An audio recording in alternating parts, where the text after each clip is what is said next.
Velkommen til den her video fra downlink.dk. Jeg vil gerne vise dig, hvordan du kan oprette forbindelse til internettet via din iPhone. Det første du skal gøre, det er at danne par mellem din MacBook og din iPhone.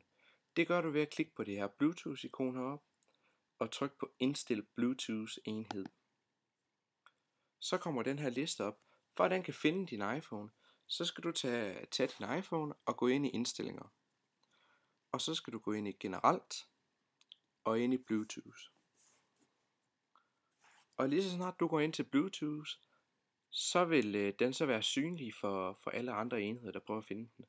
Og den er lige kommet op her i vinduet, og jeg trykker på fortsæt. Så sker der det, at de prøver på at danne par nu. Og nu kommer der så en besked op på min iPhone, hvor jeg skal bekræfte, at den adgangskode, der står på skærmen på min MacBook, det er den rigtige.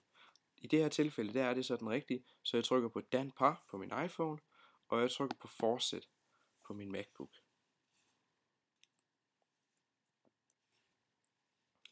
Og nu har de så dannet par, så jeg trykker på slut. For at min iPhone den kan dele dens internetforbindelse, så skal jeg have sat det op på den. Og det gør jeg ved at være inde i indstillinger. Hvis jeg stadigvæk er i Bluetooth-billedet, som du formodentlig nok er, så kan du trykke op i venstre hjørne på generelt. Og så kommer du tilbage til generelt menuen. Og herinde, der skal du trykke på netværk. Og så er der en, der hedder internetdeling. Den trykker du på. Og så skal du sikre dig, at den er slået til. Det kan du se ved, at internetdeling, der er sådan en blå knap udenfor. Og hvis den er blå, så er det slået til. Så for at oprette forbindelse til internettet via iPhone, så skal du trykke heroppe, hvor du normalt trykker på, hvis du skal oprette forbindelse til et trådløst netværk. Der trykker du på åbn netværk. Og så har jeg en her, der hedder iPhone i forvejen. Men det er kun til at dele internet via kabel. Men jeg vil jo gerne gøre det via Bluetooth. Så jeg trykker på det plus, der er hernede. Og så vælger jeg den, der hedder Bluetooth PAN og trykker opret. Og så kan du se hernede, at enhed, der har den valgt iPhone.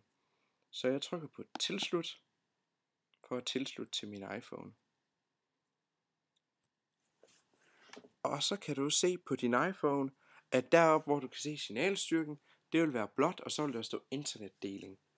For at det her, det træder i kraft, så skal jeg lige trykke på anvend. Og så blev den grøn her og skrive tilslutte. Det betyder sådan set, at nu er jeg på nettet via min iPhone. Jeg kan lige prøve at gå ned og teste det. Det var jeg sørme.